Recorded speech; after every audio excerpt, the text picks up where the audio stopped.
Hello everyone, welcome back to my channel. आज मैं आप सबके साथ शेयर करने वाली हूँ macro teaching lesson plan. Topic रहेगा क्रोमोसोम। हम टॉपिक को स्टार्ट करें उससे पहले हम उसका फॉर्मेट देखेंगे। सबसे पहले हम ऊपर हेडिंग लगाएंगे वृहद शिक्षण पाठ्य योजना, और जो भी पाठ्य योजना आपकी रहेगी उसका नंबर आप सामने मेंशन करेंगे। इसके बाद दिनांक, विद्यालय का नाम, जिस दिनांक में आप लेसन प्लान पढ़ाएंगे उस दिनांक का नाम डालेंगे, उस दिनांक को डालेंगे। विद्यालय का नाम, आप जिस विद्यालय में जाकर अपनी मैक्रो टीचिंग कर रहे हैं आप उस विद्यालय का नाम डालेंगे। विषय लिखेंगे विज्ञान, प्रकरण क्रोमोसोम, कक्षा 9C, चक्र 3rd, कालांश 35 मिनट। और ये जो टाइम ड्यूरेशन है वेरी करती है यूनिवर्सिटी टू यूनिवर्सिटी। आप किसी और यूनिवर्सिटी में, या आगरा यूनिवर्सिटी का लेसन प्लान है, आप किसी और यूनिवर्सिटी में तो वहाँ पर टाइम ड्यूरेशन चेंज हो जाएगी। इसके बाद 3 कॉलम आएंगे, शिक्षण बिंदु, शिक्षण उद्देश्य, विधि प्रविधि, सहायक शिक्षण सामग्री। शिक्षण बिंदु में आपका जो प्रकरण है आप वही लिखेंगे, यहाँ पर क्रोमोसोम लिखा जाएगा। इसके बाद शिक्षण उद्देश्य आएंगे जिसमें आप लिखेंगे 6 शिक्षण उद्देश्य आपके रहेंगे। 1 बाई 1 हम सबको देखेंगे। सबसे पहले है ज्ञानात्मक उद्देश्य। ज्ञानात्मक उद्देश्य में लिखा जाएगा छात्रों को विषय वस्तु से संबंधित ज्ञान प्रदान करना। सेकंड नंबर पे है अवबोधात्मक उद्देश्य। इसमें लिखा जाएगा छात्रों को विषय वस्तु में दी गई संबंधित तथ्यों का बोध करना। थर्ड नंबर पे आएगा अनुप्रयोगात्मक उद्देश्य। छात्रों को विषय वस्तु में दी गई विशिष्ट बातों का अपने जीवन में प्रयोग करना सिखाना। फोर्थ नंबर पे है कौशलात्मक उद्देश्य। इसमें लिखा जाएगा छात्रों के अंदर विशिष्ट कौशल विकसित करना। फिफ्थ पॉइंट है अभिवृत्त्यात्मक उद्देश्य। इसमें लिखा जाएगा छात्रों में विज्ञान विषय के प्रति सकारात्मक एवं वैज्ञानिक अभिवृद्धि उत्पन्न करना। 6 नंबर पे है अभिरुचियात्मक उद्देश्य। इसमें लिखा जाएगा छात्रों को विज्ञान विषय के अध्ययन के प्रति रुचि उत्पन्न करना। इसके बाद हम आएंगे विधि प्रविधि सहायक शिक्षण सामग्री के कॉलम में। विधि में लिखा जाएगा व्याख्यान विधि और प्रदर्शन विधि। प्रविधि में आएगा प्रश्नोत्तर विधि। इसके बाद तीसरी हेडिंग रहेगी सहायक शिक्षण सामग्री। इसमें लिखा जाएगा विषय वस्तु से संबंधित या पाठ की कक्षा उपयोगी सामग्री। सेकेंड पेज पे आएंगे, इसमें लिखा जाएगा पूर्व ज्ञान। पूर्व ज्ञान में हम लिखेंगे छात्र छात्राएं विषय वस्तु से संबंधित सामान्य जानकारी रखते हैं। इसके बाद हम प्रस्तावना निकालेंगे अपने टॉपिक की। हमारा टॉपिक है क्रोमोसोम। हम 2 मेन कॉलम बनाएंगे। सबसे पहले छात्राध्यापिका क्रिया, दूसरा छात्र क्रिया। पहला प्रश्न रहेगा छात्रों हम लोग जीव विज्ञान में किसके बारे में पढ़ते हैं? तो बच्चे जवाब देंगे जीवों के बारे में पढ़ते हैं। दूसरा प्रश्न रहेगा जीवों का शरीर किनसे बना होता है? तो बच्चे जवाब देंगे कोशिकाओं से बना होता है।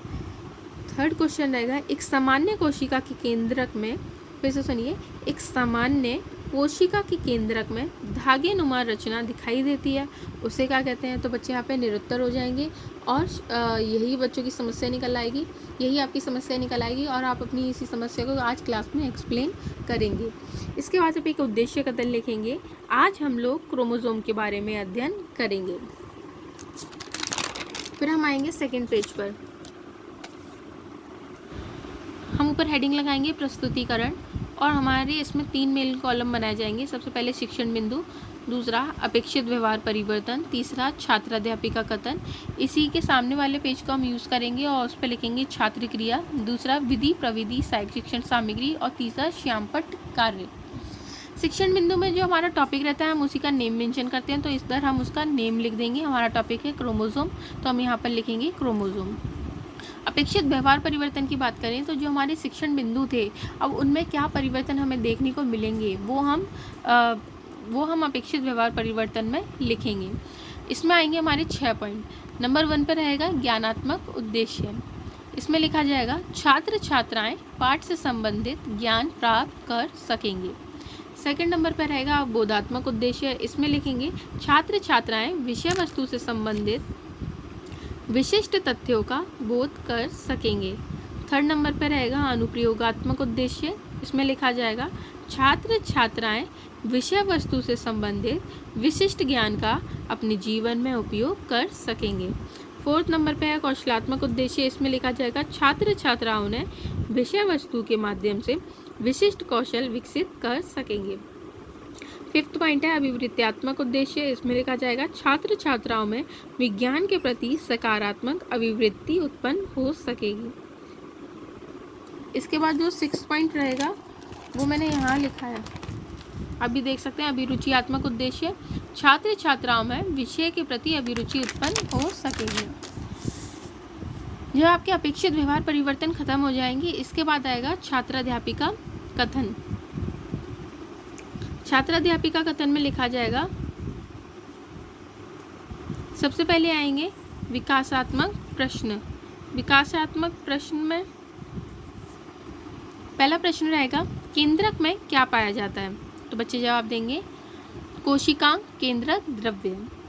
दूसरा क्वेश्चन रहेगा, क्रोमोसोम से आप क्या समझते हैं? तो बच्चे यहाँ पर निरुत्तर हो जाएंगे।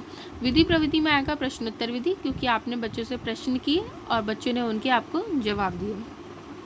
छात्राध्यापिका कथन में आएगा, आप क्रोमोसोम के बारे में जितना भी कंटेंट जानते हैं, उनकी हिस्ट्री, उनके डिस्कवरर और जिसने भी उन्हें डिस्कवर किया, किस डेट में उन्हें देखा गया, वो सब आप यहाँ पर लिखेंगे। और क्रोमोसोम का स्ट्रक्चर क्या होता है, फंक्शन क्या होता है, वो सब आप यहाँ पर मेंशन करेंगे छात्राध्यापिका कथन में। छात्र क्रिया में छात्र छात्राएं जो होंगे वो उसे ध्यानपूर्वक सुनेंगे। इसी के साथ साथ विधि प्रविधि और सहायक शिक्षण सामग्री कॉलम में आप एक TLM यूज़ करेंगे, जिसमें आप एक क्रोमोसोम का स्ट्रक्चर बनाएंगे और बच्चों को समझाएंगे कि क्रोमोसोम देखने में लगता कैसे है। ये आपकी सहायक शिक्षण सामग्री में आ जाएगा। साथ ही साथ श्यामपट्ट कार्य आएगा। श्यामपट्ट कार्य में आप बच्चों को समझाएंगे, जो भी मतलब मेन पॉइंट होंगे आप बच्चों को समझाते वक्त बोर्ड पे एंट्री कर रहे होंगे, वही सारे पॉइंट आपको एक मिनिएचर की फॉर्म में अपनी फाइल में भी पेस्ट करने हैं। और ये आएगा आपका श्यामपट्ट कार्य वाले कॉलम में।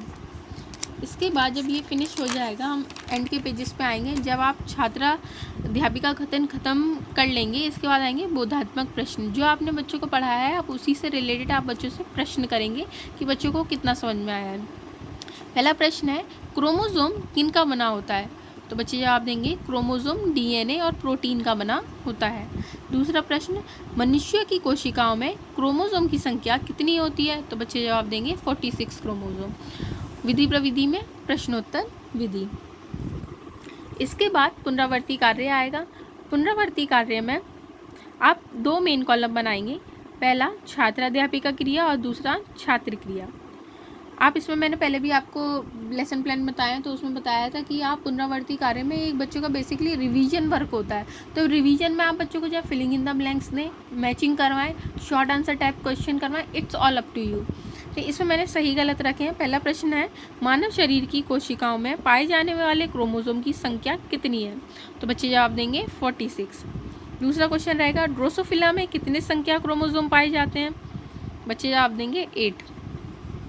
तीसरा प्रश्न, मकई की कोशिका में 20 क्रोमोसोम पाए जाते हैं? तो ये सही और गलत में आ जाएगा, तो इधर आएगा सही।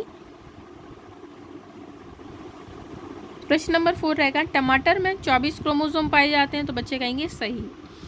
इसके बाद कक्षा कार्य व निरीक्षक कार्य आएगा। इसमें लिखा जाएगा, छात्र अध्यापिका कक्षा कार्य का निरीक्षण करेंगे। गृह कार्य में आएगा, विभिन्न जीवों में पाए जाने वाले क्रोमोसोम की संख्या ज्ञात कर अपनी उत्तर पुस्तिका में लिखें।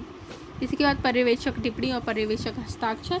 जो भी टीचर आपको बैठ करके चेक कर रहे होंगे आप कैसा पढ़ा रहे हैं, वो यहाँ पे आपको एक टिप्पणी लिख करके देंगे और इस तरीके से आपका lesson plan for chromosome finish हो जाएगा।